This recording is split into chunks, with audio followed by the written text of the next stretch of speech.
Fear is a response. You sense it and you feel it. It paralyzes you. At times it takes over you. Your movements, your responses, your actions can become irrational. Fear can be irrational. What would be your response if your doorknob started to rattle? What if the door opened? Imagine you were walking late at night alone. What would that feel like? Now imagine there are clowns around, and they get closer and closer. How will you feel now? Scared yet? People always ask, what is your biggest fear? We all have fears. We have nightmares. I wanted to learn more about fear and decided to investigate. Now, let's delve into the untold truth about fear. The first thing you might be asking is, what is fear? Fear is, and I quote, a chain reaction in the brain that starts with a stressful stimulus and ends with the release of chemicals that cause a racing heart, fast breathing, and energized muscles. End of quote. This is what is known as the fight or flight response.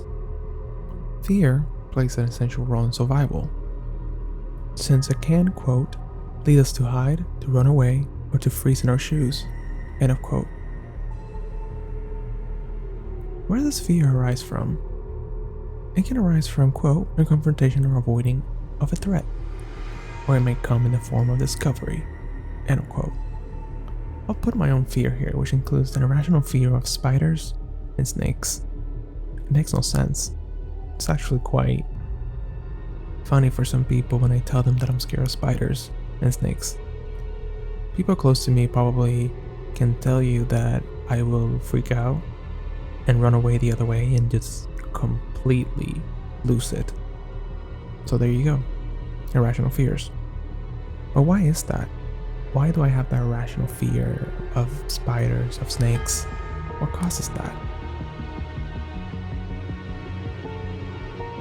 Our brain is a profoundly complex organ. There are more than 100 billion nerve cells that comprise an intricate network of communications that is the starting point of everything we sense, think, and do. What does this all mean? It means our fear response is far more complex than just being scared. Our response to fear happens almost entirely autonomic. We don't consciously trigger it or even know what's going on until after it has run its course. What creates fear? And what's the process of fear? There are two paths involved in the fear response. The low road is quick and messy. The high road takes more time and delivers a more precise interpretation of events. These two responses are happening at the same time. The low road is a take no chances approach. In a situation where your door to your home is suddenly knocking against the frame, it could be the wind, but it could be a burglar trying to get in. Now, it can be broken down from stimulus to action. In the example of door knocking against the door frame is a stimulus. As soon as you hear the sound and you see the motion, your brain will forward the sensory data to the thalamus. At this time, the thalamus does not know if the signal it has received are signs of danger. However, since it could be, it will forward the signal to the amygdala. In the time the amygdala receives the neural impulses, it takes action to protect you. It will tell the hypothalamus to start the fight or flight response. Now, what about the high road? The high road is much more thoughtful, considers all the possibilities.